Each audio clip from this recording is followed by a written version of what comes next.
Perancangan database untuk fitur akademik pada CIS Institut Teknologi Dell. Pendahuluan, proyek ini bertujuan untuk merancang dan mengimplementasikan basis data yang mendukung fitur akademik pada Sistem Information Campus atau CIS di Institut Teknologi Dell. Sistem ini mencakup berbagai proses akademik penting seperti pengelolaan data induk mahasiswa, jadwal kuliah, presensi, kartu rencana studi atau KRS, pengumuman akademik, distribusi materi, pembelajaran, hingga pengelolaan pembayaran dan penundaan pembayaran. Dengan adanya rancangan database yang terstruktur dan efisien, sistem diharapkan mampu meningkatkan efisiensi operasional, transparansi informasi akademik, serta integrasi antar proses akademik di lingkungan kampus. Proyek ini juga merupakan bagian dari upaya digitalisasi dan modernisasi sistem pendidikan di Institut Teknologi Dell agar lebih responsif terhadap kebutuhan sivitas akademika dan perkembangan teknologi. Di sini saya akan menjelaskan tentang Functional Requirements atau VR yang dimana terdiri dari beberapa bagian yang kami masukkan di PPT ini. Yang pertama itu adalah mengakses dan melihat data induk mahasiswa, yang dimana mahasiswa dapat melihat informasi akademik, pribadi, orang tua, asal sekolah, asrama, dan perilaku dan hasil studi secara lengkap dalam 6 tab terpisah.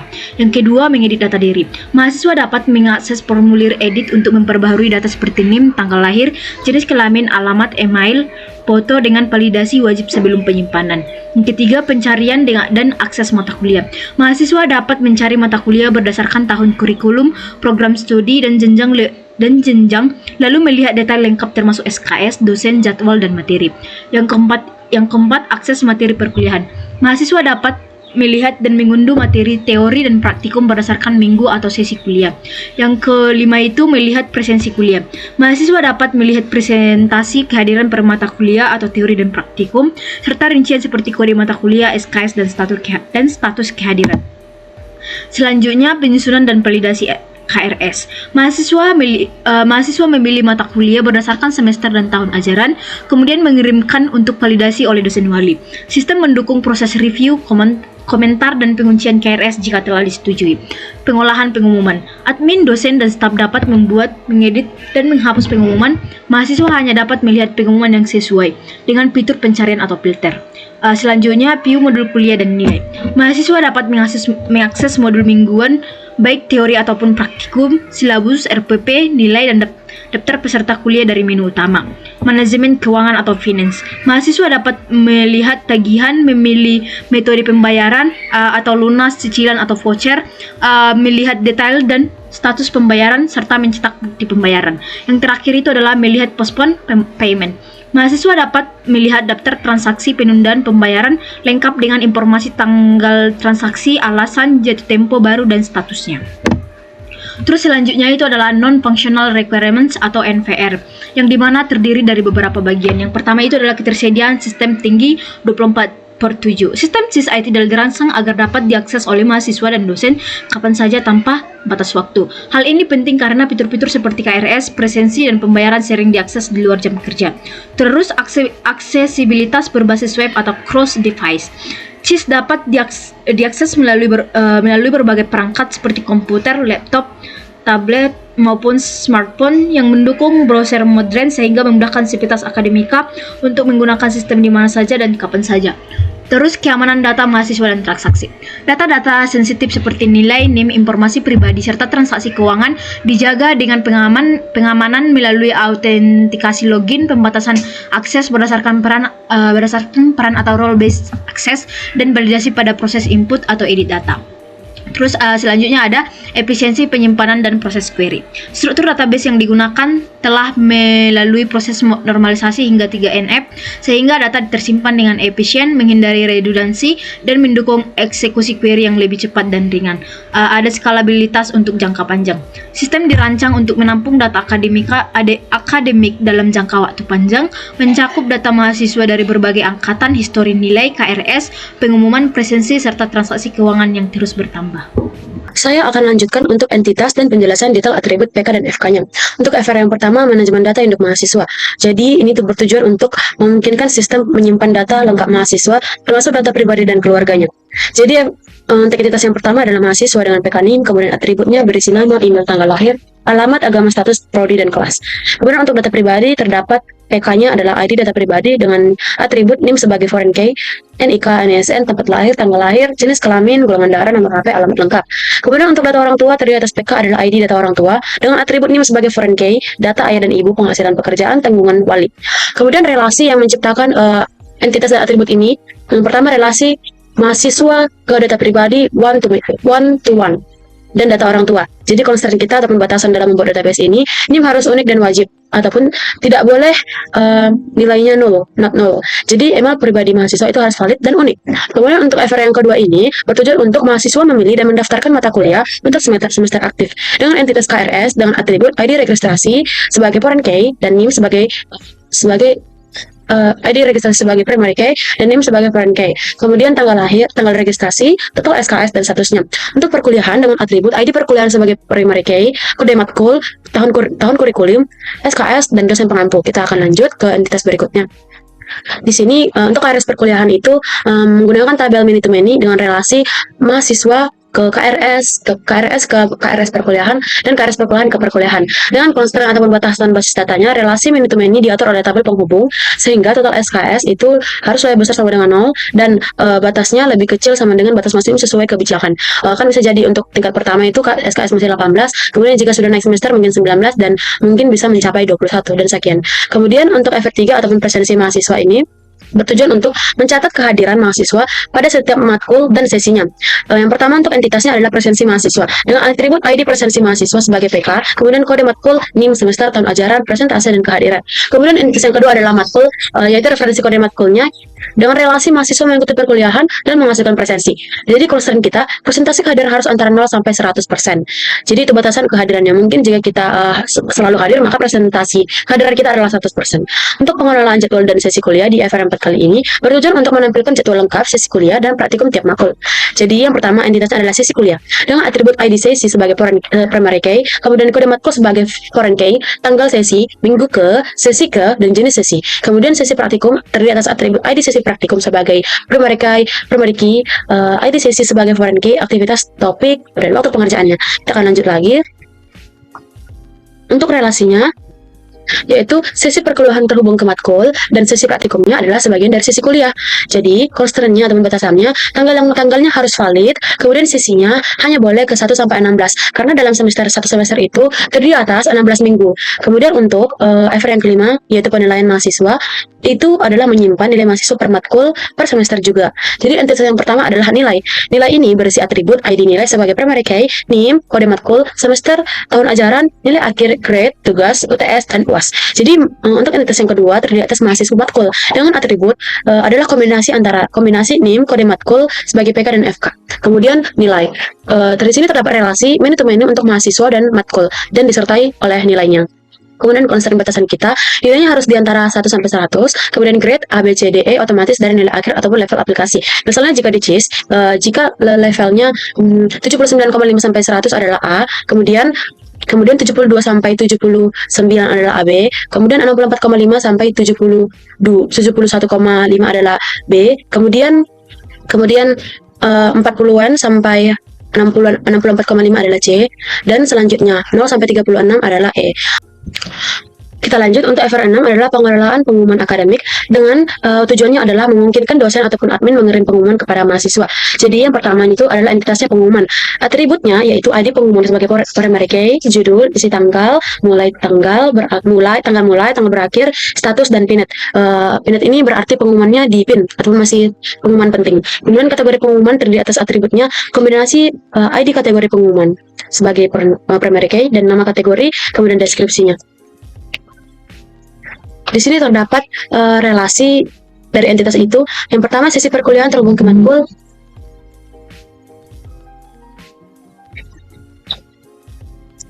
Nah, di sini terdapat mahasiswa pengumuman. Dengan atribut pengumuman dikategorikan dikaitkan dengan mahasiswa. Jadi pengumuman ke mahasiswa itu relasinya many to many. Kemudian FR7 adalah fitur modul kuliah. FR7 ini bertujuan untuk mahasiswa bisa mengakses materi mingguan tiap mata kuliah. Jadi kita dapat lihat di CIS itu bahwa kita disediakan untuk modul-modul setiap minggunya. Dengan entitas yang pertama adalah modul mingguan dengan atribut ID modul sebagai primary key, kode matkul sebagai foreign key, kemudian jenis modul, minggu ke judul materi, file, tanggal upload, kemudian silabus ataupun dan RPP dengan atribut ID silabus, ID RPP dengan primary key-nya masing-masing, relasinya. Kemudian adalah FR8 yaitu manajemen keuangan. Jadi manajemen keuangan ini bertujuan untuk memudahkan mahasiswa melihat dan menyelesaikan pembayaran. Seperti tagihan bursar kita memiliki entitas yang pertama yaitu tagihan dengan atribut ID tagihan sebagai primary key-nya, kemudian NIM, total, dan status. Untuk payment dengan atribut ID payment dengan sebagai primary key, kemudian ID tagihan sebagai foreign key, kemudian jumlah, metode, dan statusnya. Jadi jumlahnya berapa yang ingin dibayarkan, metode via TF, transfer ataupun cash, kemudian statusnya telah di request ataupun sudah dibayar. Jadi postpone payment-nya ini dengan atribut ID postpone dengan alasan tanggal jatuh tempo baru. Jadi postpone inilah perpanjangan pembayaran ataupun penangguhan bursar. Kemudian untuk vouchernya ini atribut ID voucher nominal dan masa berlaku. Misalnya voucher ini kita mendapatkan voucher untuk yang mendapatkan beasiswa ataupun untuk yang mendapatkan beasiswa di lingkungan DEL, misalnya beasiswa prestasi melalui IPK. Kemudian dengan relasi, mahasiswa memiliki tagihan, kemudian melakukan pembayaran dan dapat ditunda. Kita akan lanjut lagi.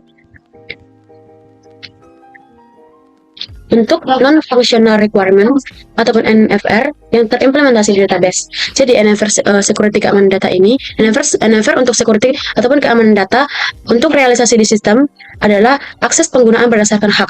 Jadi aksesnya ini bisa sebagai admin dan bisa sebagai mahasiswa ataupun dosen. Jadi contoh implementasinya, data password disimpan terenkripsi. Jadi dia tersimpan secara terenkripsi. Untuk email unik, password mahasiswa terenkripsi. Kemudian key di sini berguna untuk mengontrol integritas datanya. Untuk NFR performance system yang pertama, realisasi di sistem. Performance untuk realisasi sistemnya itu adalah normalisasi sampai ketiga NF. Di mana normalisasi sampai ketiga NF ini banyak relasi yang one to one dan many to many untuk efisiensi query. Kemudian kita lanjut lagi.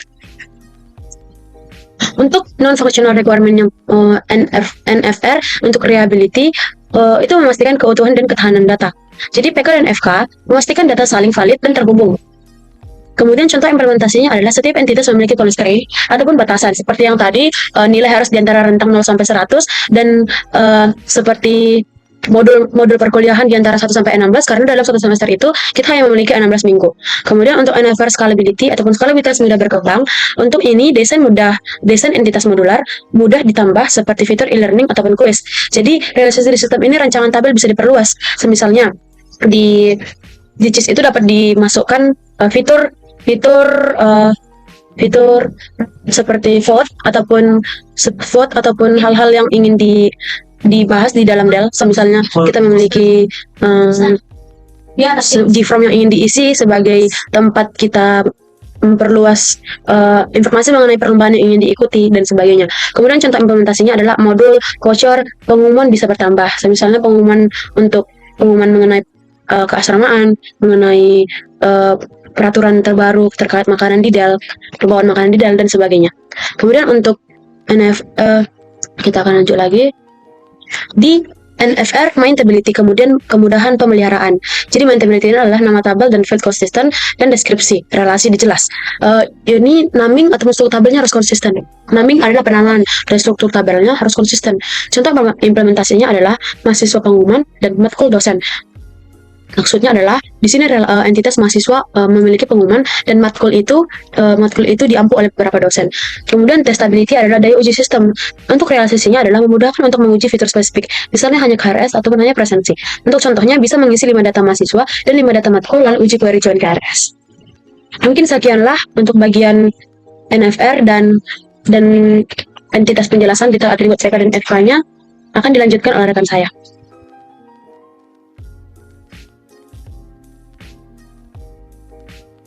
Salam sejahtera untuk kita semua.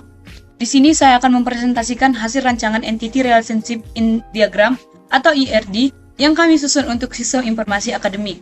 Diagram ini kami rancang sebagai representasi menyeluruh dari seluruh proses akademik yang berkaitan langsung dengan mahasiswa, dosen, kegiatan pembelajaran, hingga proses keuangan dan administrasi kampus.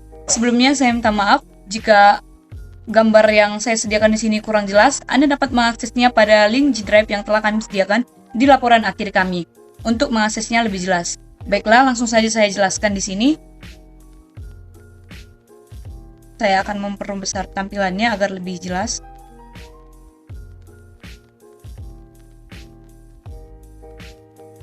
Secara keseluruhan, sistem kami terdiri dari 30 entitas utama yang saling terhubung untuk membentuk sistem informasi yang terintegritas dan efisien.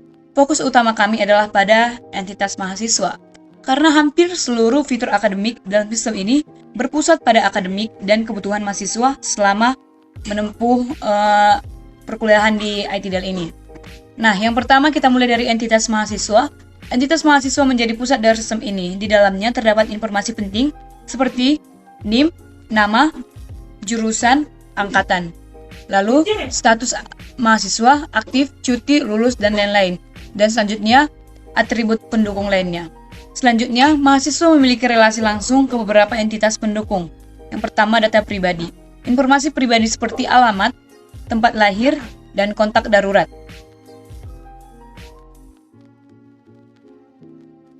Ini.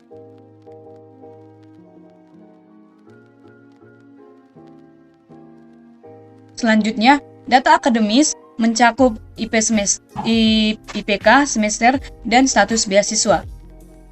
Saya tampilkan saja gambarnya seperti ini agar kita dapat melihat secara keseluruhan ya. Anda dapat mengaksesnya nanti jika kurang jelas di link yang telah kami sediakan. Selanjutnya, untuk data orang tua memuat informasi ayah, ibu, atau wali. Selanjutnya, data perilaku mencatat pelanggaran maupun prestasi non-akademik. Selanjutnya, kegiatan akademik dan perkuliahan. Untuk mendukung kegiatan perkuliahan, kami merancang beberapa entitas berikut. Yang pertama, matkul. Informasi mata kuliah seperti nama, kode, dan jumlah SKS. Selanjutnya, perkuliahan. Menghubungkan dosen, mata kuliah, dan mahasiswa dalam satu sesi kelas. Selanjutnya, sesi kuliah, sesi praktikum, dan sesi tuesi menyimpan data aktivitas perkuliahan yang spesifik, termasuk waktu, tempat, dan dosen pengampu. Selanjutnya, present mahasiswa. Ini present, namanya juga present, mencatat kehadiran mahasiswa per sesi. Selanjutnya, dosen dan materi pembelajaran. Nah, ini. Dosen kita lihat di paling pinggir sebelah kanan ini. Entitas dosen berelasi erat dengan kegiatan pembelajaran, yaitu mengajar pada matkul tertentu melalui entitas perkuliahan. Selanjutnya, mengelola dan mengunggah modul mingguan. Ketiga, merancang silabus dan RPP atau rencana pelaksanaan pembelajaran. Yang selanjutnya, menilai mahasiswa melalui entitas nilai yang memuat nilai UTS, UAS, tugas, dan penilaian tambahan. Nah, ini kita lihat semuanya di sini yang telah saya maksudkan. Selanjutnya, evaluasi dan KRS.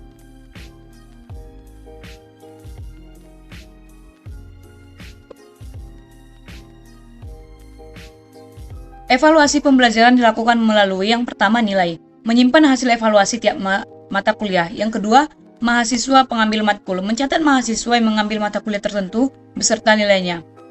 Selanjutnya, proses KRS atau kartu rencana studi diatur melalui entitas KRS yang mengatur semester dan tahun ajaran, validasi oleh dosen. Yang ketiga, status pengambilan matkul mahasiswa. Baiklah, yang selanjutnya, sistem keuangan mahasiswa. Salah satu fitur penting dalam sistem akademik adalah keuangan. Kami merancang sistem ini dalam beberapa entitas yang saling terhubung. Nah, ini sistem keuangannya.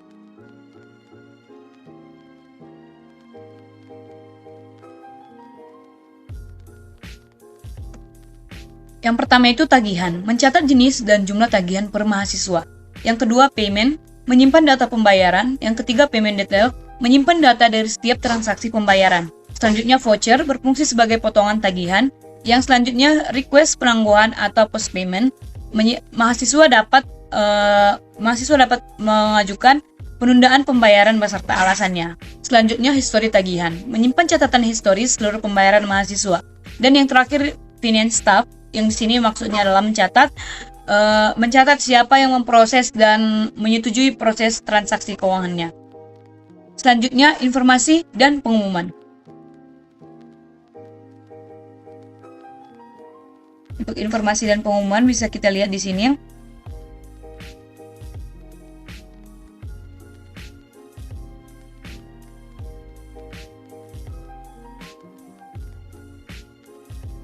Nih.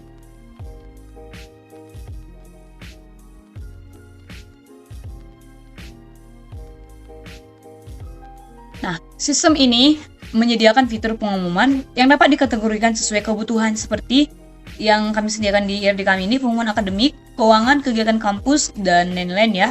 Hal ini dipresentasikan melalui entitas pengumuman dan kategori pengumuman. Mahasiswa dapat menerima berbagai pengumuman sesuai dengan kategori yang mahasiswa ikuti. Selanjutnya, karena saya sudah selesai menjelaskan entitas-entitasnya, bisa kita lihat di sini seluruh entitas kami. Seluruh entitas dalam sistem kami ini kami integrasikan secara logis melalui relasi seperti yang pertama one to one. Untuk data yang bersifat unik per mahasiswa seperti data pribadi dan akademis. Selanjutnya one to many.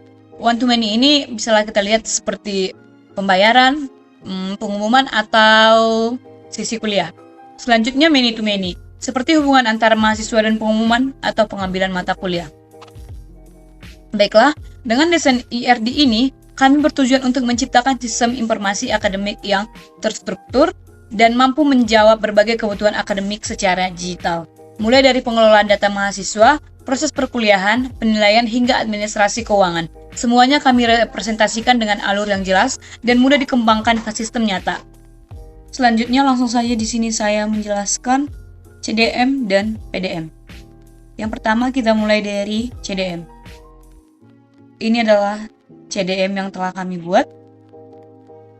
Sama seperti IRD sebelumnya, jika Anda tidak dapat atau kurang melihat dengan jelas di sini, Anda dapat melihatnya pada link yang telah kami sertakan. Baiklah, langsung saja. Setelah sebelumnya saya menjelaskan IRD secara lengkap, kini saya melanjutkan dengan penjabaran CDM atau konseptual data model yang kami susun sebagai tahap awal dari perancangan basis data. Berbeda dengan IRD yang sudah lengkap dengan atribut serta relasi detail, CDM berfungsi sebagai representasi konsep dasar dari sistem kami secara lebih sederhana dan menyeluruh. CDM ini kami susun untuk memberikan gambaran umum mengenai entitas inti dalam sistem informasi akademik serta bagaimana relasi antar entitas itu dibangun. Dalam model ini, kami tetap menempatkan entitas mahasiswa sebagai pusat sistem karena seluruh proses baik akademik, keuangan, administratif itu berputar di sekeliling data mahasiswa. Entitas seperti mata kuliah, dosen, KRS di sini, nilai, tagihan pembayaran hingga pengumuman tetap ditampilkan sebagai komponen utama. Namun, dalam CDM ini detail atribut dihilangkan. Mengapa? Karena lebih menekankan pada struktur hubungan logis antar entitas, bukan implementasi teknisnya. CDM ini juga kami gunakan sebagai penghubung antar analisis kebutuhan dan perancangan fisik sistem dengan tetap menjaga konsistensi terhadap proses-proses utama yang sudah kami uraikan dalam IRD. Nah, dengan CDM, kami memastikan bahwa sistem yang kami kembangkan itu memiliki struktur data yang jelas dan terarah sejak awal. Selanjutnya, lebih mudah dipahami. Yang terakhir, siap diturunkan menjadi IRD dan implementasi basis data yang fungsional atau PDM. Nah, sebagai kesimpulannya, CDM ini menjadi kerangka konseptual yang menegaskan bahwa sistem yang kami rancang ini benar-benar memperhatikan keterkaitan antar proses sekaligus menjaga kesederhanaan dan kejelasan struktur di tahap awal perancangan. Baiklah, kita lanjut ke PDM. Anda dapat melihatnya di sini. Nah, ini kan memiliki pacar dan lain-lainnya, berbeda dengan CDM yang telah saya jelaskan sebelumnya. Inilah keseluruhan PDM kami, langsung saja saya jelaskan.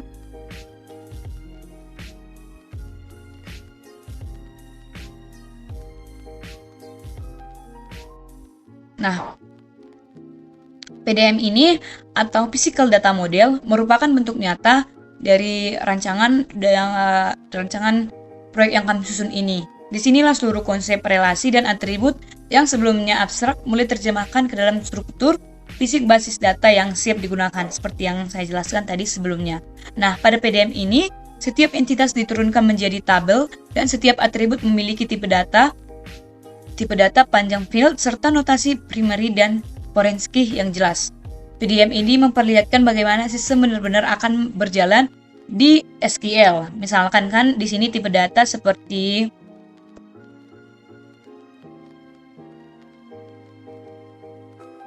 nah ini. Coba saya zoom di sini.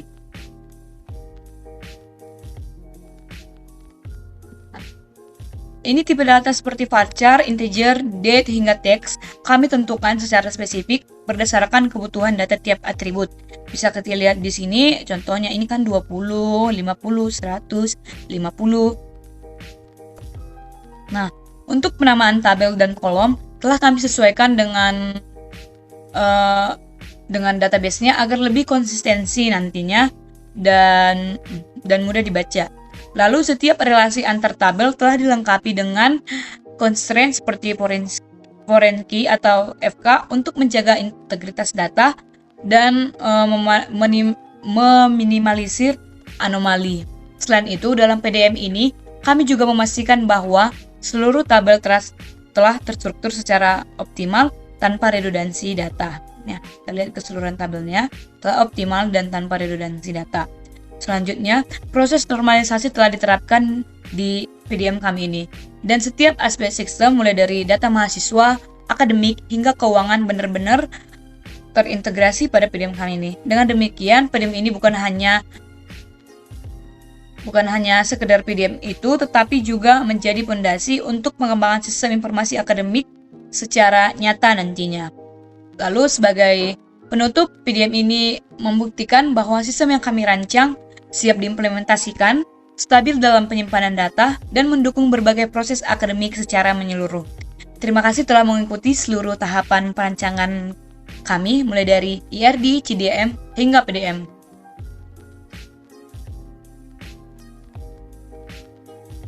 Baiklah, saya akan lanjut untuk bagian normalisasi. Sebelum itu, perkenalkan, nama saya Margaret Bunga Sitompul dengan NIM 12S24006. Jadi, di bagian normalisasi, kami memiliki persoalan jelaskan normalisasi yang Anda lakukan, jelaskan setiap tahapan normalisasi, sehingga ketika Anda melakukan penyimpanan data, dapat dikatakan efisien dan bebas anomali, yaitu yang berisi insertion, update, dan deletion anomali dengan menggunakan contoh. Baik, kita langsung ke penjelasan PDF kita, PPT kita. Jadi di sini, apa itu normalisasi? Normalisasi adalah proses sistematis untuk mengorganisasi data dalam basis data. Gunanya adalah untuk menghilangkan redundansi data, meminimalkan anomali pengisipan, insertion, pembaruan update, dan penghapusan deletion. Kita akan lanjut. Tahapan normalisasi dan contoh yang telah kami lakukan yang pertama yaitu UNF, yaitu Unnormalized Form. Di sini kami memiliki entitas utama mahasiswa. Kita gunakan mahasiswa sebagai contoh. Jadi di sini kita memiliki primary key yaitu NIM dengan atribut NIM, nama, semester, prodi, angkatan, email, tanggal lahir, alamat, agama, status, dan kelas. Jadi bentuk awal yang belum distandarisasi data masih berbentuk file dengan field yang mengandung list ataupun array, atau data berulang yaitu kolom pribadi, dan kelas mengandung data yang dapat disusun menjadi tabel tersendiri. Untuk menghindari pengulangan dan redundansi, mari kita mulai create new table di tahap ini untuk memisahkannya. Jadi di sini kolom prodi dan kolom kelas ini maksudnya masih dapat dipecah menjadi beberapa bagian. Jadi di sini UNF kami belum bernilai atomik. Kita akan lanjut. Untuk first normal form, memiliki syarat setiap kolom hanya berisi nilai atomik, tidak boleh list. Jadi nilai atomik ini adalah nilai yang tidak dapat dipecah-pecahkan lagi. Semua nilai dalam kolom harus bertipe data yang sama, setiap baris harus unik, harus memiliki primary key-nya, kemudian tidak boleh ada kolom ataupun baris yang berulang, yaitu list yang tadi. Jadi kita akan buat untuk tabel prodi yang baru dengan foreign key-nya yaitu ID prodi, kemudian kita buat nama prodi, ID prodi dan nama prodi menjadi tabel yang baru. Kemudian tabel baru untuk kelas, kita memiliki foreign key yaitu ID kelas dengan atribut nama kelas dan angkatannya. Kemudian dari tabel yang baru ini kita akan satukan dengan tabel yang sebelumnya, akan menghasilkan update tabel utama yaitu mahasiswa dengan PK tetap NIM dari tabel yang awal yang pertama kali sebelum diupdate. Jadi PK kita adalah NIM. Jadi foreign key di setiap tabel baru ini akan menjadi foreign key di bagian tabel utama kita, yaitu foreign key kita ID prodi, kemudian foreign key kita ID kelas. Jadi setiap tabel yang telah kita buat kita akan satukan di sini. Jadi NIM, nama, semester, email, tanggal lahir, alamat, agama, status. Jadi prodi yang tadi kita akan ganti dengan ID prodi dan ID dan kelas yang tadi kita akan ganti dengan ID kelas. Jadi first normal form kita sudah selesai. Kita akan lanjut ke second normal form, yaitu memiliki syarat harus memenuhi satu NF. Setiap atribut non-primary key harus bergantung sepenuhnya pada seluruh primary key. Kemudian tidak boleh ada partial dependency ataupun ketergantungan sebagian terhadap primary key gabungan. Kita akan lanjut tahapan normalisasi dan contoh, yaitu 2NF. Kunci utama kita adalah NIM. Semua atribut bergantung sepenuhnya pada NIM. Jadi di sini salah ya teman-teman. Di sini second normal form harusnya saya lupa ganti. Jadi tidak ada kunci komposit, sudah memenuhi 2NF. Itulah seleksi 2NF kita. Jadi 2NF kita sudah selesai. Kemudian untuk third normal form, syaratnya sudah memenuhi 2NF, sudah. Tidak ada transitive dependency, yaitu atribut non-primary key tidak boleh bergantung pada non-primary key lainnya. Semua atribut non-key harus bergantung pada primary key. Jadi inti dari third normal form ini adalah non-key itu hanya boleh bergantung pada primary key, bukan sesama non-key. Seperti ini contohnya. Jadi NIM harus jadi nama, semester, email, tanggal lahir, alamat, agama, status, ID prodi, ID kelas itu semuanya harus bergantung kepada NIM. Tidak boleh contohnya semester bergantung kepada nama.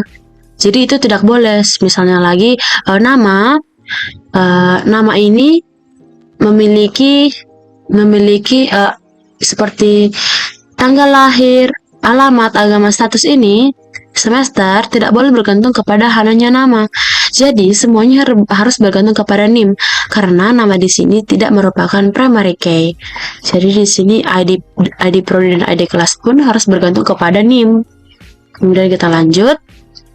Jadi intinya itu yang tadi hanya non-key hanya bergantung pada primary key, bukan ke sesama non-key. Kita akan tampilkan hasil normalisasi kita. Jadi prodi dipisah, sudah tidak bergantung kepada NIM. Jadi kelas juga dipisah dan bisa digunakan oleh banyak mahasiswa. Kemudian semua data non-key hanya bergantung kepada kunci primer. Kemudian sudah memenuhi 3NF. Jadi third normal form kita juga sudah normal. Kita akan lanjut menampilkan tahapannya, menampilkan tabel yang tadi. Jadi tabel mahasiswa di sini sudah selesai dengan PK-nya adalah NIM, FK-nya adalah ID prodi dan ID kelas. Jadi sini keterangan di mana NIM adalah nomor induk mahasiswa, nama lengkap, semester saat ini, email mahasiswa, tanggal lahir, alamat tempat tinggal, alamat status yaitu non aktif ataupun aktif, dan relasi ke tabel prodi dan relasi ke tabel kelas. Jadi di sini tabel prodi yang tadi, jadi di sini juga sudah selesai. Oke, untuk bagian normalisasi sudah selesai dan akan dilanjut oleh rekan saya. Baik, selanjutnya akan dilanjutkan oleh saya. Sebelum itu, perkenalkan nama saya Coki Paranda Sirait dengan NIM 12S24012. Nah, di sini saya akan menjelaskan proses pembuatan database, tabel, serta insert data yang dilakukan. Lalu kemudian saya akan menunjukkan SQL sintaks dan data yang tersimpan. Nah, jadi di sini kami merancang para bagian fitur akademik pada CIS Institut Teknologi Dell. Nah, yang pertama yaitu pembuatan database. langkah pertama adalah membuat sebuah database utama yang akan menjadi wadah untuk seluruh tabel dan relasi yang akan kami decide. Jadi, sebuah database atau sebuah tabel dan relasi yang kita buat itu tidak akan bisa berdiri tanpa adanya sebuah database.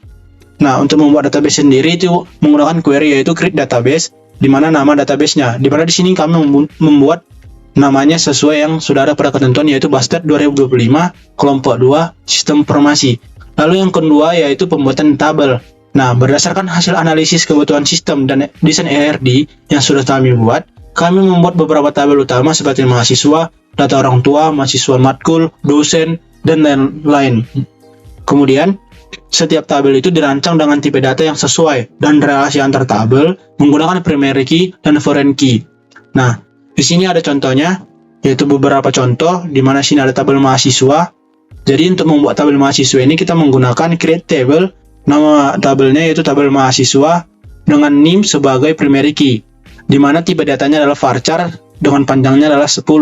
Nah, kemudian di sini ada nama dengan tipe datanya varchar 100 dengan sini not null, di mana nama ini tidak boleh kosong. Begitu juga dengan semester, di mana ada tipe data integer dan tidak boleh kosong. Seperti itu juga prodi, angkatan, email, tanggal lahir, alamat, agama, status, dan juga kelasnya, di mana itu semua tidak boleh kosong. Nah, di sini ada contoh lagi, di mana di sini adalah tabel data orang tua. Jadi untuk tabel data orang tua ini kita menggunakan query yang sama untuk membuat tabel, yaitu create table dengan nama tabelnya yaitu data orang tua. Nah, di sini primary key-nya adalah data orang tua. Nah, untuk data orang tua itu mempunyai foreign key yaitu di NIM, di mana NIM dari mahasiswa tadi itu adalah foreign key di tabel data orang tua, di mana ini juga tidak boleh kosong. Lalu kemudian sini nama ayah, nama ibu, dan seterusnya sampai nomor HP wali dengan tipe datanya yang sesuai yang sudah kami tentukan. Nah, kemudian di sini ada insert data ke tabel. Jadi setelah seluruh tabel berhasil dibuat, kami melakukan pengisian data atau insert data menggunakan perintah atau query-nya yaitu insert into. Nah, data yang diisikan adalah data uji coba yang disesuaikan dengan struktur tabel dan hubungan antar entitas. Nah, contoh insert datanya sebagai berikut, yaitu untuk data mahasiswa, di mana kita kan tadi udah membuat data mahasiswanya itu ya dengan tipe data yang berbeda dan isinya juga berbeda dan tidak boleh kosong. Nah, kita hanya perlu menyesuaikan yaitu insert into tabel mahasiswa dengan value-nya itu sesuai, yaitu untuk dari awal itu NIM, nama semester hingga akhirnya kelas nantinya, yaitu di sini NIM, nama hingga nantinya kelas. Nah, di sini kami membuat nilai atau datanya itu dengan nama kami sendiri dan juga identitas kami sendiri. Lalu kami untuk memastikan itu berhasil atau tidak, kami menggunakan query select star from mahasiswa untuk menunjukkan semua yang ada di tabel mahasiswa. Nah, ini akan dijelaskan oleh rekan saya nanti. Kemudian di sini ada hasil data yang tersimpan. Nah, untuk hasil tabel mahasiswa yang sudah kita insert dari ini tadi, itu menjadi sebuah tabel yaitu ini dengan NIM, nama hingga nantinya kelas, di mana ini sesuai dengan yang ada di sini. Nah, kemudian untuk data orang tua itu sama saja, untuk insertnya itu kita insert data orang tua, kemudian dengan foreign key-nya itu NIM, di mana NIM ini adalah sesuai dengan kita, di mana yang menghubungkan antara tabel orang tua dan mahasiswa itu adalah menggunakan NIM, karena NIM itu adalah foreign key, sedang foreign key dari tabel mahasiswa. Jadi begitulah untuk penjelasan pembuatan database, tabel dan insert data yang kami lakukan. Mungkin di sini saya akan menunjukkan scale sintaks dan data yang disimpan, atau hanya sintaksnya saja, yaitu di bagian sini, di mana ini adalah bagian insert data yang kami buat ke seluruh tabel yang sudah kami bikin dengan tipenya itu yang sesuai dengan yang ada di create table kami atau pembuatan tabel kami. Jadi sekian dari saya dan akan dilanjutkan oleh rekan saya.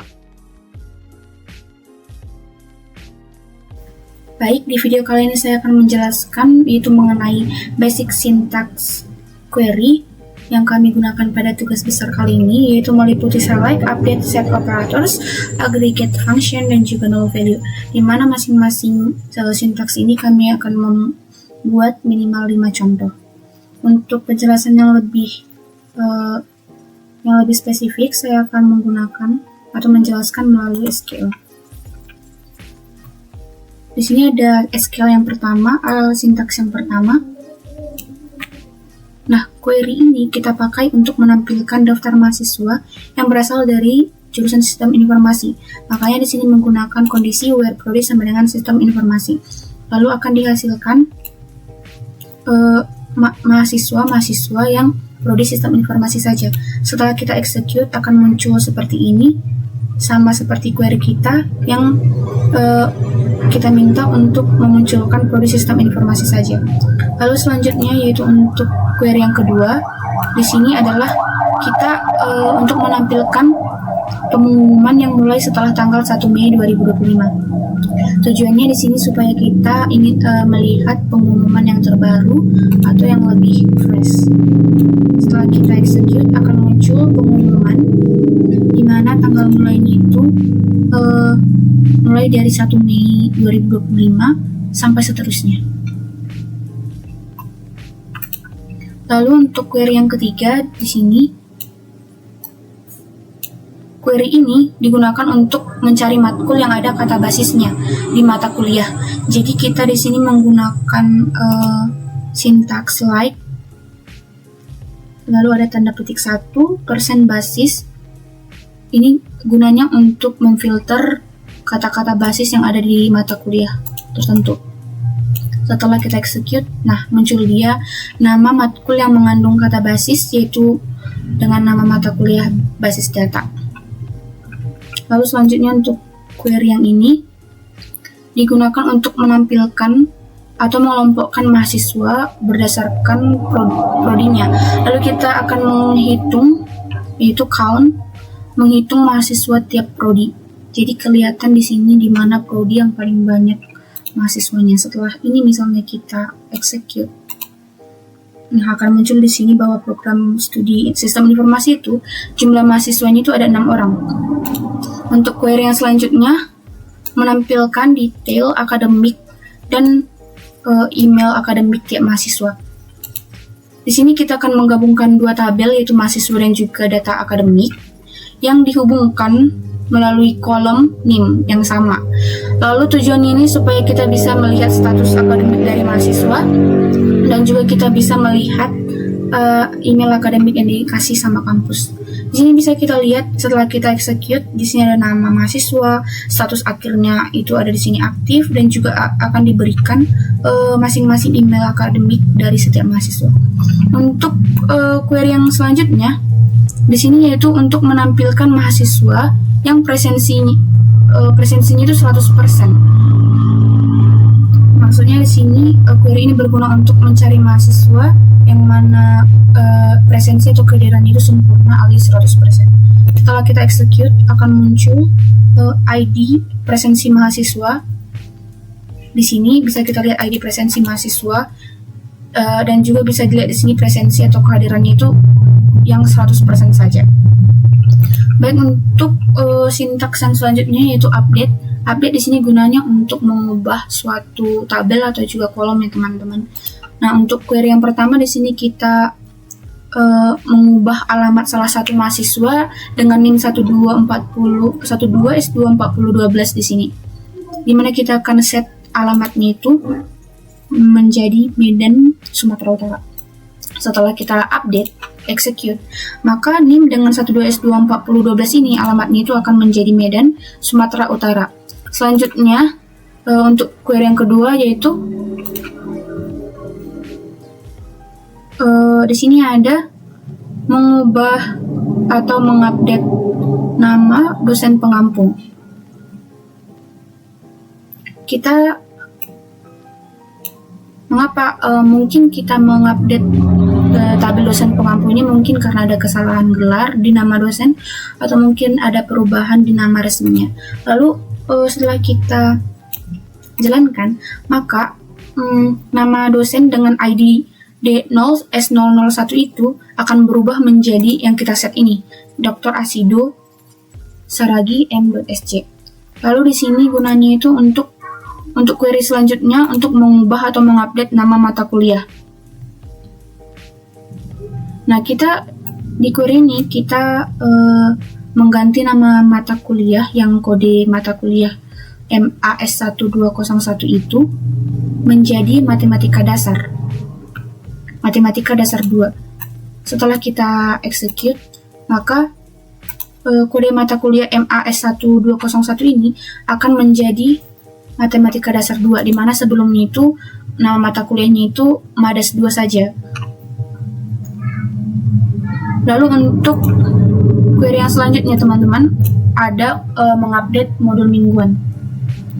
Di query ini kita mengubah isi materi untuk modul mingguan sesi keempat di mata kuliah dengan kode 10S1003. Misalnya, kenapa kita mengubah query ini? Mungkin saja materi yang kita berikan sebelumnya itu, materi awalnya itu kurang lengkap. Jadi kita akan menambahkan bahasan tentang function, store, dan juga index. Setelah kita execute, maka akan berhasil untuk mata kuliah, kode mata kuliah S01, 10S1003, di mana sesi keempat jenis modul teori, di sini materinya itu akan berubah menjadi function, store, dan juga index. Lalu selanjutnya untuk ini adalah query untuk mengupdate atau mengubah nilai akhir dari mahasiswa, yang mana ID nilainya itu NIL 004, kita ubah nilai akhirnya itu menjadi 92 dan tugasnya itu menjadi 88. Kita execute, maka akan berhasil ID nilai NIL 001 ini akan berubah nilai akhirnya itu menjadi 92. NIL 004 berubah nilai akhirnya menjadi 92, lalu kita set tadi tugasnya itu menjadi 88 ya teman-teman.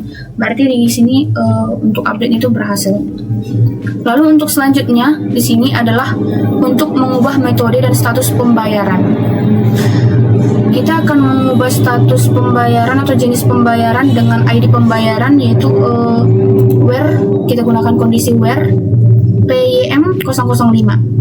Kita buat jenis pembayarannya menjadi transfer bank dan juga status pembayarannya menjadi REQ atau REC, di mana request di sini kepanjangannya atau belum final. Setelah kita execute, maka akan berhasil, di mana ID payment yang PYM 005 itu di sini sudah terset tadi jenis pembayarannya itu melalui transfer bank ini, dan juga status pembayaran itu adalah request. Baik, untuk sintaks yang selanjutnya itu set operators. Set operators ini kita gunakan untuk menggabungkan hasil dari dua query select. Di SQL ini kita bisa menggunakan union, union all, except, or intersect. Di sini ada query yang kami gunakan menggunakan union. Query ini akan menampilkan semua nama dari mahasiswa dan juga dosen pengampu. Jadi akan digabung ini menjadi satu list tanpa adanya duplikat. Jadi kalau misalnya ada nama yang sama di kedua tabel, cuma ditampilkan sekali aja. Lalu setelah kita execute, maka akan muncul output yang seperti ini, tanpa duplikasi. Jadi kalau ada nama yang sama, itu akan dihitung sekali. Untuk query yang kedua, ini yaitu query untuk menggabungkan semua kode mata kuliah yang mana semester genap dan juga tahun kurikulum tertentu. Jadi ini mirip kayak yang sebelumnya pakai union all, artinya semua data yang ditampilkan termasuk data yang duplikat. Misalnya kalau satu kode mata kuliah muncul 2 kali, ya tetap dua-duanya ditampilkan. Setelah kita execute, nah akan muncul kode matkul dan juga akan muncul kode matkul, dan kalau ada nama kode matkul yang sama, itu akan tetap dimunculkan. Lalu untuk selanjutnya, query yang selanjutnya yaitu untuk menampilkan mata kuliah yang cuma ada di semester genap, tapi nggak ada di semester ganjil gitu.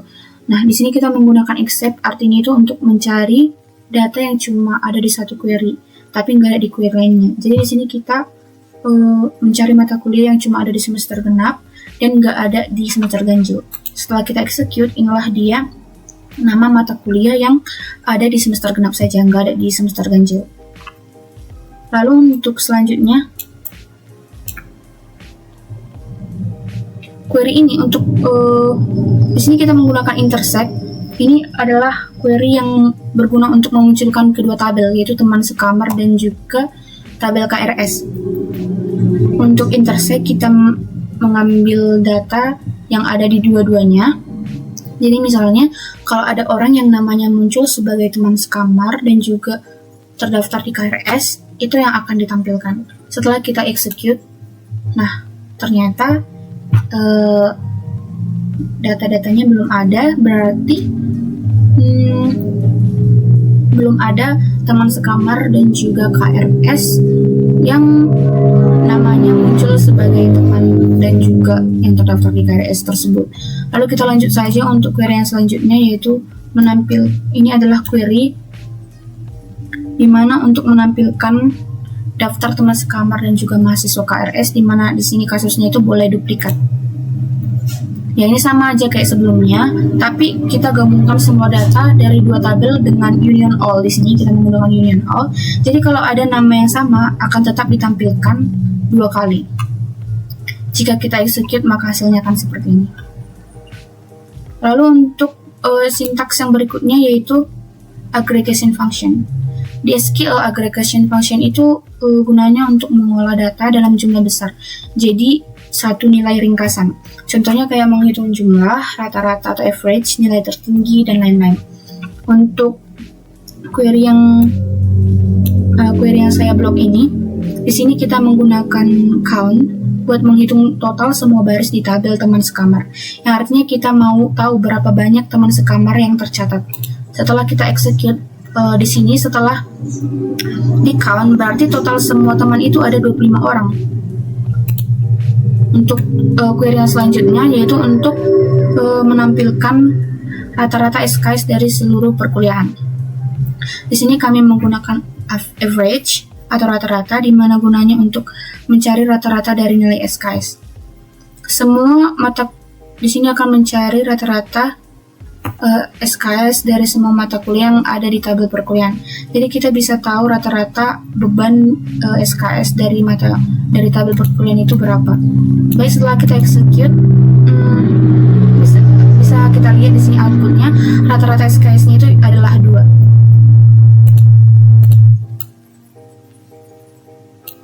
Lalu untuk query yang selanjutnya di sini untuk mencari atau menampilkan jumlah dosen pengampu per mata kuliah.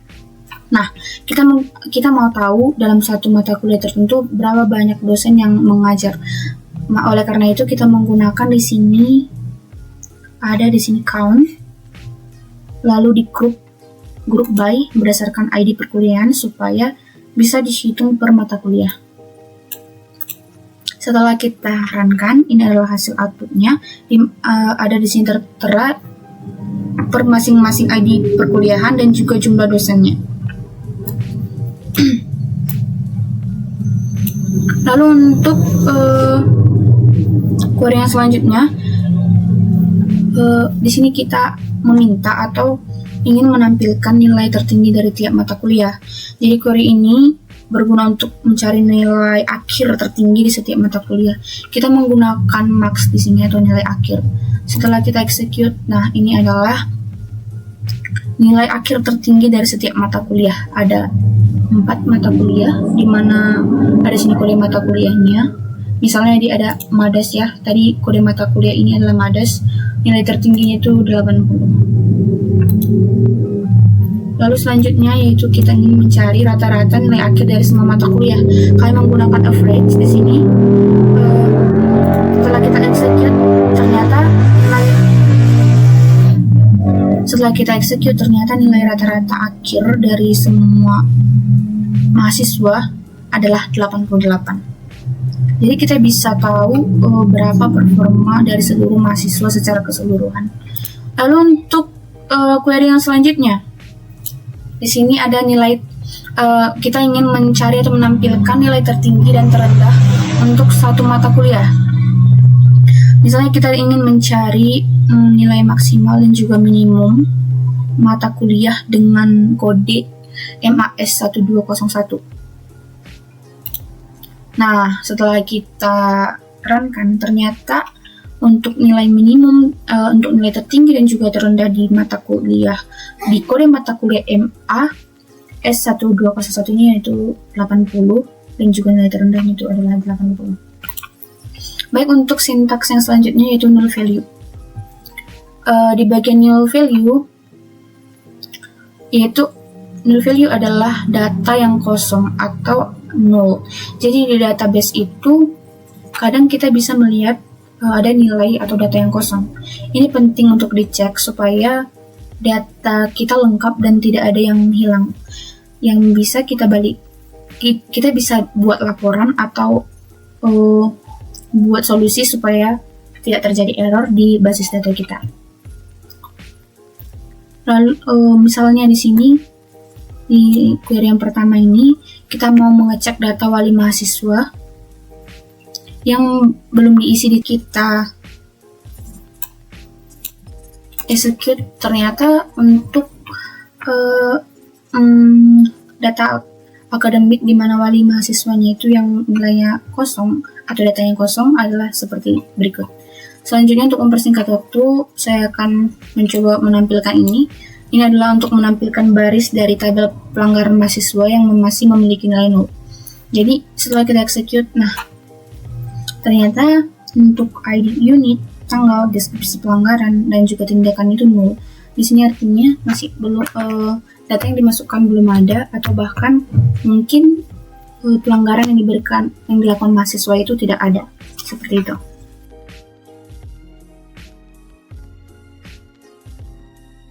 Baik, selanjutnya akan dilanjutkan oleh saya lagi, di mana saya akan melanjutkan pada bagian penggunaan multiple querying. Nah, berikut adalah implementasi join dan nested subqueries pada sistem informasi akademik. Jadi, dalam proyek sistem informasi akademik CIS ITDL, pengambilan data dari beberapa tabel atau querying multiple table dilakukan dengan dua pendekatan utama. Nah, pendekatan pertama yaitu dengan menggunakan join, di mana join ini digunakan untuk menggabungkan data antar tabel yang memiliki relasi. Nah, biasanya itu digabungkan melalui foreign key-nya. Kemudian yang kedua yaitu nest subquery, di mana ini digunakan untuk menyaring, membandingkan, atau membuat turunan data dari query yang lain. Nah, di berikut adalah contoh penggunaan join. Jadi di sini ada penggunaan left join, di mana select mahasiswa name, mahasiswa nama, data orang tua, nama ayah, from mahasiswa left outer join, di mana left outer join itu sendiri adalah ketika kita memasukkan atau data yang ada di bagian kanan kepada bagian kiri. Nah, jadi di sini left outer join data orang tua, di mana mahasiswa NIM itu sama dengan data orang tua NIM. Jadi ini akan menampilkan semua mahasiswa termasuk yang tidak memiliki data orang tua. Kemudian di sini ada contoh lain, yaitu select mahasiswa NIM, mahasiswa nama, data orang tua, masih sama seperti yang tadi. Nah, kemudian di sini ada yang ketiga, yaitu right outer join, di mana pada pendekatan di dalam database kami itu ada menggunakan right outer join, yaitu sebagai berikut: select mahasiswa NIM, mahasiswa nama, data orang tua, nama ayah, from mahasiswa right outer join data orang tua, di mana on mahasiswa NIM itu sama dengan data orang tua NIM, di mana right outer join ini tidak jauh berbeda dengan left outer join, di mana right outer join ini data yang sebelah kiri atau tabel yang ada di sebelah kiri akan digabungkan kepada tabel sebelah kanan. Jadi misalnya ada data yang tidak ada, maka itu akan menjadi 0. Jadi ini akan menampilkan semua data orang tua meskipun mahasiswa tidak ditemukan. Jadi misalnya udah lulus atau keluar mahasiswanya dimasukkan ke tabel orang tuanya gitu. Jadi di tabel orang tua itu akan tetap ditampilkan semua datanya, namun jika mahasiswanya tidak ditemukan maka akan menjadi 0. Kemudian di sini ada self join, di mana mahasiswa satu angkatan, di mana select M1 NIM sebagai NIM 1, M1 nama itu sebagai nama 1, M2 nim sebagai nama 2, nim 2, M2 nama sebagai atau S nama 2. Nah, di sini ya kita menggunakan join, di mana join ini sendiri akan menjadi source join di sini mahasiswa M2, di mana M1 angkatan itu sama dengan M2 angkatan, where di mana kondisinya yaitu M1 nim itu tidak sama dengan M2 nim. Jadi untuk query ini di mana kita akan menemukan pasangan mahasiswa yang berada pada angkatan yang sama. Nah, kemudian di sini ada penggunaan net subqueries, di mana net subqueries ini sendiri adalah queries dalam queries gitu. Jadi di sini ada contohnya di mana rata-rata di atas semua mahasiswa, di mana kita masih sama yaitu select mnim, mnama, rata-rata. Jadi kita untuk menghitung rata-rata itu menggunakan AVG atau average. Nah, S rata-rata mahasiswa. Jadi nanti average ini akan menjadi rata-rata mahasiswa. Nah, itu menggunakan join di mana mahasiswa matkul mm on mnim sama dengan mmnim. Nah, ini group by mnim dan mnama.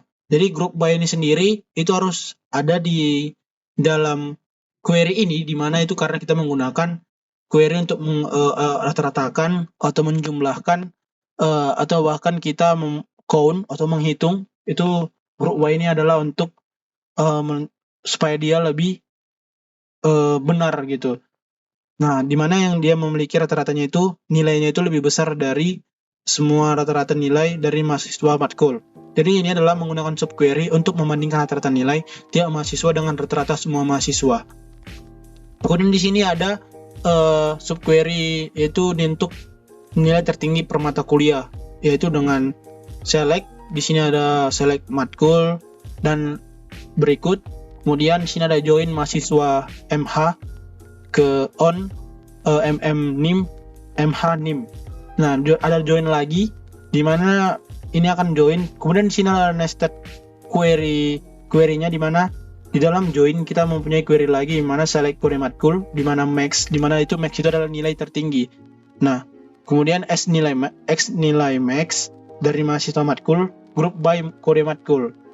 Jadi digrupkan melalui kode matkul gitu. Nah, kemudian di sini ada S max nilai. Jadi yang di join ini, di dalam join ini kan ada subquery atau nest query, ada query dalam query gitu.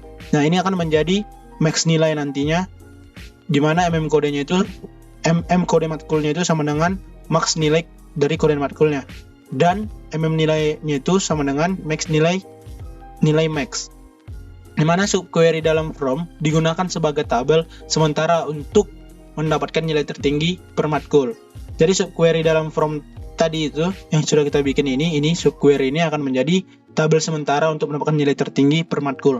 Kemudian di sini ada contoh lagi yaitu mahasiswa dengan rata-rata nilai lebih tinggi dari NIM tertentu. Nah, kita menggunakan query having di mana having ini adalah mempunyai. Jadi misalnya kita ingin mencari mahasiswa dengan tinggi atau golongan darah tertentu, kita bisa menggunakan query having di mana having kemudian apa yang ingin kita cari. Misalnya di sini adalah rata-rata nilai, maka average atau AVG ini nilai lebih besar dari di mana ini adalah nested query-nya yaitu query dalam query di mana kita memilih nilai dari mahasiswa matkul di mana NIM-nya itu adalah sebagai berikut. Jadi subquery ini digunakan untuk menghitung rata-rata mahasiswa tertentu lalu membandingkannya.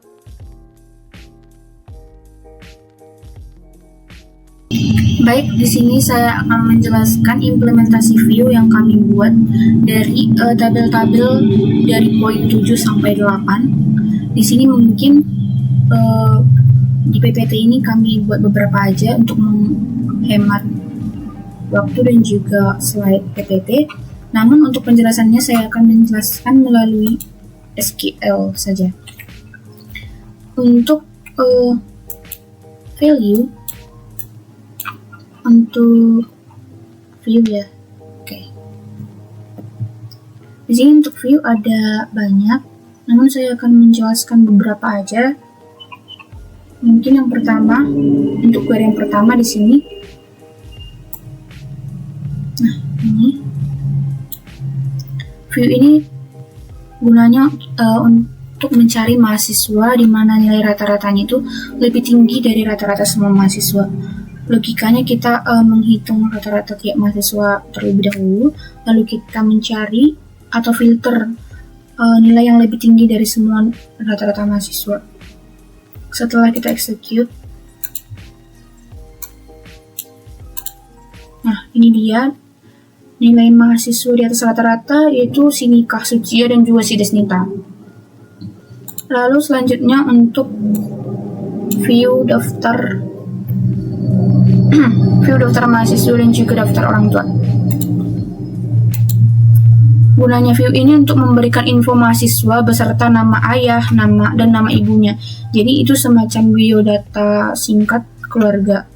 Ya, setelah kita execute, nah muncul nama mahasiswa, nama ayah dan juga nama ibu.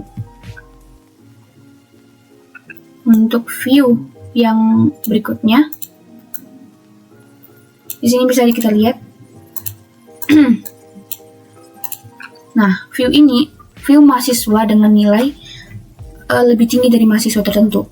Misalnya mirip dengan yang pertama tadi, tapi ini menggunakan pembandingan, yaitu pembandingan rata-rata nilai mahasiswa tertentu. Misalnya kita menggunakan NIM C12 S2 4042. Lalu kita execute. Nah, ini dia. Berarti bisa kita lihat di sini mahasiswa dengan nilai yang lebih tinggi dari NIM C12 S2 4042 tadi. Lanjut untuk view yang berikutnya, yaitu view mahasiswa dengan nilai tertinggi per mata kuliah. Setelah kita execute, nah akan muncul di sini nama mata kuliah beserta NIM, nama dan juga nilainya. View ini berguna untuk mencari siapa saja mahasiswa dengan nilai tertinggi di tiap mata kuliah. Lalu untuk yang view pengumuman dengan nama view active student announcement, kita create. Lalu setelah kita jalankan, nah akan muncul nama-nama pengumuman, di mana akan menampilkan pengumuman yang tanggal mulainya masih di depan, atau maksud saya masih belum lewat, masih ada gitu. Jadi buat mahasiswa si Nikah dan juga si Desnita ini masih bisa mengakses pengumuman itu. Ini dia view yang sudah kami buat sebelumnya. Mungkin untuk view penutup ini kami membuat create view fw_mahasiswa lengkap. Nah, view ini kami buat untuk maksud saya view ini untuk menggabungkan data mahasiswa, data pribadi dan juga data orang tua. Jadi ini semacam gunanya itu semacam profil mahasiswa. Setelah kita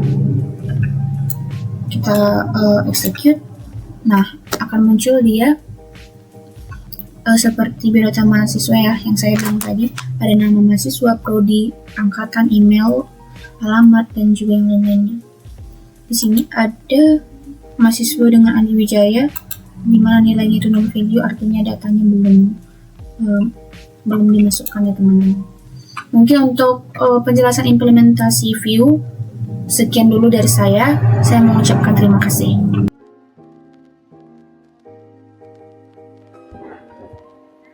Selanjutnya tentang storage prosedur, yang dimana prosedur yang kami gunakan di sini adalah tentang tambahan mahasiswa baru. Sebenarnya banyak storage yang kami gunakan, tetapi di sini kami hanya memasukkan tentang tambahan mahasiswa baru, yang dimana manfaatnya ini adalah berfungsi untuk memudahkan dan mengamankan proses penambahan data berdasar data mahasiswa baru ke dalam database dengan menggunakan prosedur ini. Data mahasiswa dapat dimasukkan secara konsisten dan efisien tanpa harus menulis query insert berulang kali. Selain itu, storage prosedur meningkatkan performa dan memudahkan pemeliharaan karena logika input data terpusat dan sudah terkompilasi di dalam database. Terus juga di sini ada kami buat storage procedure, itu tentang menampilkan mahasiswa dengan nilai lebih tinggi dari mahasiswa tertentu, yang dimana manfaatnya itu adalah berfungsi untuk menampilkan data mahasiswa yang memiliki nilai rata-rata lebih tinggi dibandingkan nilai rata-rata mahasiswa tertentu yang ditentukan melalui parameter NIM. Prosedur ini memudahkan proses pencarian dan perbandingan performa akademik antar mahasiswa secara otomatis dan efisien tanpa perlu menulis query kompleks berulang kali. Dengan begitu, pengguna bisa dengan cepat mengetahui mahasiswa-mahasiswa yang presentasinya melebihi mahasiswa tertentu berdasarkan nilai rata-rata mereka. Selanjutnya tentang function, yang dimana function yang kami buat di sini itu adalah function tentang menghitung jumlah mahasiswa per program studi. Yang manfaat dari function ini adalah digunakan untuk menghitung jumlah mahasiswa yang terdaftar dalam suatu program studi tertentu secara cepat dan mudah. Dengan memasukkan nama program studi sebagai parameter, fungsi ini akan mengembalikan total mahasiswa pada program studi tersebut. Fungsi ini memudahkan proses perhitungan data mahasiswa per program studi tanpa perlu menulis query count berulang kali. Di sini juga ada function yang kedua yang kami ambil itu tentang ambil Gmail akademik mahasiswa, yang dimana manfaatnya itu berguna untuk mengambil alamat email akademik mahasiswa berdasarkan NIM yang diberikan dengan memasukkan NIM sebagai parameter. Fungsi ini akan mengembalikan email akademik yang terkait sehingga memudahkan pencarian data email tanpa harus menulis query panjang setiap kali membutuhkan informasi tersebut. Cukup panggil fungsi dan memasukkan NIM, maka email akan langsung ditampilkan.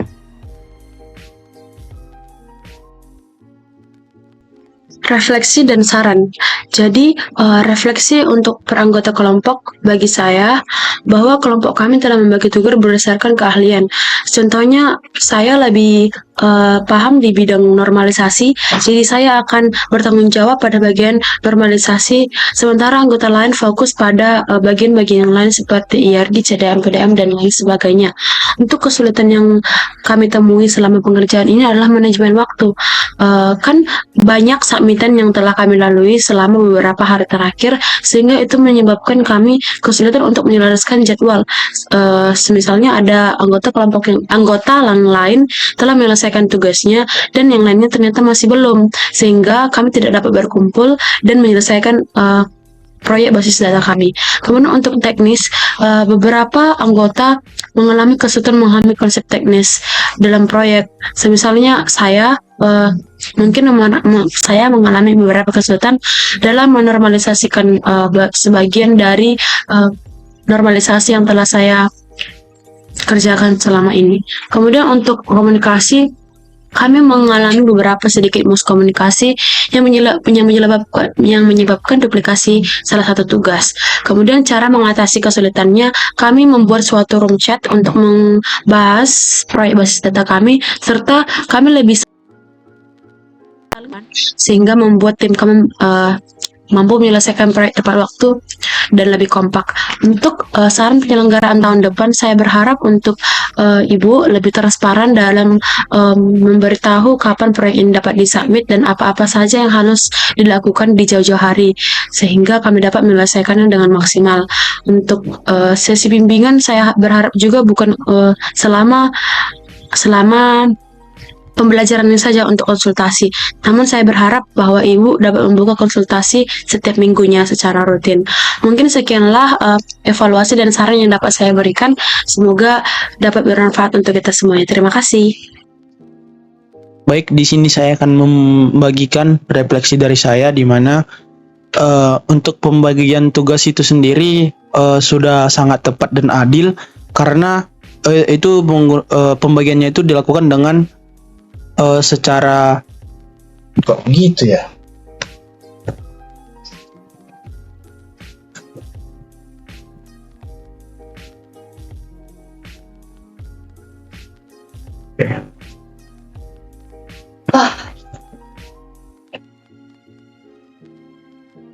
Baik, di sini saya akan merefleksikan bagaimana pembagian tugas, kesulitan yang ditemukan, dan cara menangani kesulitan tersebut.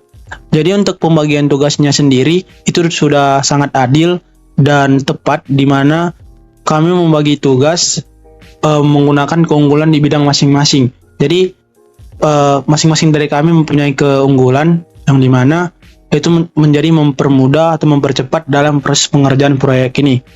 Nah, untuk saya sendiri, saya membuat implementasi query dan dari tugas proyek ini, dan juga saya juga membantu untuk bagian-bagian lainnya. Namun untuk bagian tugas utama saya yaitu implementasi query.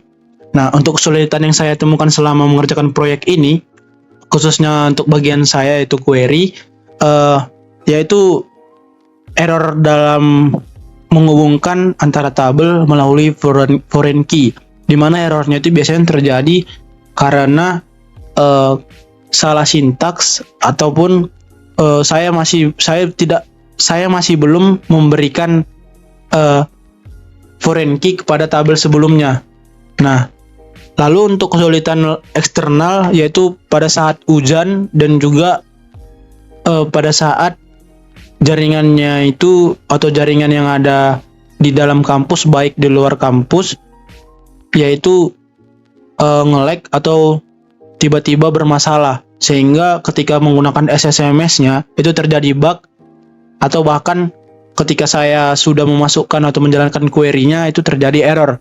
Kemudian untuk internal mungkin pada bagian aplikasinya sendiri yaitu softwarenya yaitu SSMS-nya sendiri, dimana terkadang ketika saya lagi sedang mengerjakan query itu tiba-tiba aplikasinya itu entak sendiri, jadi dia mengeluarkan atau keluar sendiri gitu. Nah, untuk cara menanganinya itu sendiri, saya menanganinya dengan cara menginstal ulang SSMS-nya sendiri agar tidak terjadi kembali dan memudahkan saya dalam mengerjakannya sehingga efisien dan tidak memakan waktu yang lama.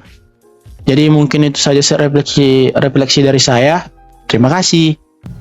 Baik, saya Ventiola Rohatina Pitupulu dengan NIM 12S24042.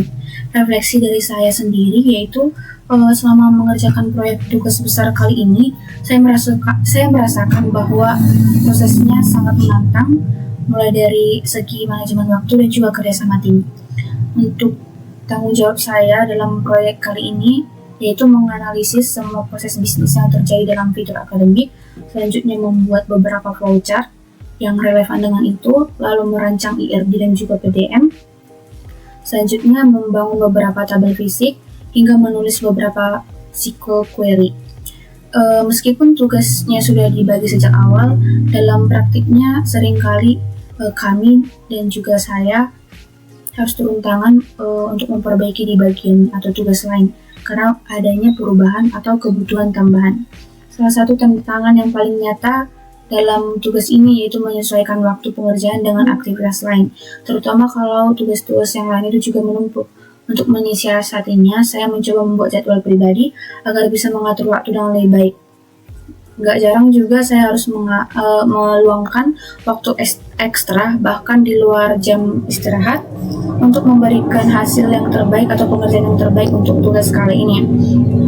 Dari dalam tim juga koordinasi kadang menjadi tantangan tersendiri, apalagi kalau ada terjadi revisi yang revisinya itu bisa berdampak pada tugas-tugas anggota lain. Jadi untuk mengatasi ini, kami sering diskusi melalui secara langsung ataupun juga via WhatsApp. Lalu kami sering berbagi file dan juga bertanya, dan kami saling membantu kalau ada yang kesulitan. Dari seluruh proses ini saya belajar bahwa komitmen, kerjasama tim, dan komunikasi sangat penting untuk menyelesaikan proyek besar seperti ini. Sekian refleksi dari saya mengucapkan terima kasih. Selanjutnya tentang saran pengerjaan untuk tahun berikutnya. Jadi di sini kami membuat beberapa saran jika untuk pengerjaan di tahun berikutnya. Yang dimana itu yang pertama itu adalah rancang timeline yang lebih terstruktur dengan buffer waktu. Yang dimana tahun ini beberapa penyesuaian terjadi karena adanya kebutuhan baru di tengah jalan.